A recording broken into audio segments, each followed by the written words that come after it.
दोस्तों, जरा सोचिए, क्या हुआ अगर हमारा ब्रह्मांड इन अनगिनत तारों और ग्रहों के साथ अकेला नहीं है?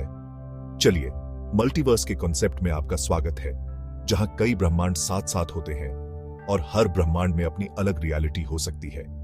आज हम मल्टीवर्स के सोलर सिस्टम के दिलचस्प ख्याल में गोता लगाएंगे।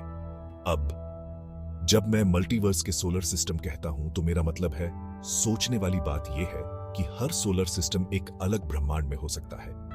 लगता है ना किसी साइंस फिक्शन फिल्म की बात, पर यह एक तरह से है भी, लेकिन साथ ही यह एक असली वैज्ञानिक सोच भी है जो भौतिक विज्ञानियों और खगोलविदों को खूब आकर्षित करती है।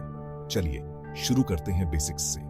हमारा ब्रह्मांड बहुत बड़ा है और हमने सिर्फ यही जाना है, लेकिन क्या हुआ अगर मैं कहूं कि और भी ब्रह्मांड हो सकते हैं? हर एक के अपने फिजिक्स के नियम होंगे, अपनी गैलेक्सी होंगी और हां, अपने सोलर सिस्टम भी। ये सिर्फ दूर के ग्रह नहीं है, बल्कि हमारे ब्रह्मांड से बिल्कुल अलग पूरे ब्रह्मांड है।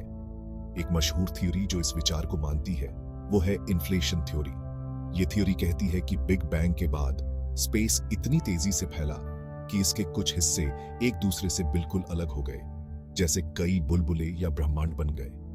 इनमें से हर ब्रह्मांड हमारे ब्रह्मांड से बहुत अलग या बिल्कुल मिलता जुलता हो सकता है। अब सोचिए इसके मायने। क्या कोई दूसरा आप भी हो सकता है, किसी पैरेलल यूनिवर्स में, अलग तारों के नीचे? ये सोचने में मजा आता है और वैज्ञानिक इसी बात को खोजने की कोशिश कर रहे हैं, मुश्किल थ्योरी और मैथमेटिकल मॉडल के जरिए।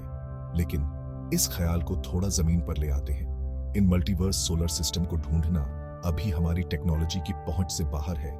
हम तो अपना ही सोलर सिस्टम पूरी तरह समझने की कोशिश कर रहे हैं, लेकिन मल्टीवर्स के बारे में जानकारी हासिल करने से हमें अपने अस्तित्व की ही प्रकृति के बारे में राज खुल सकते हैं।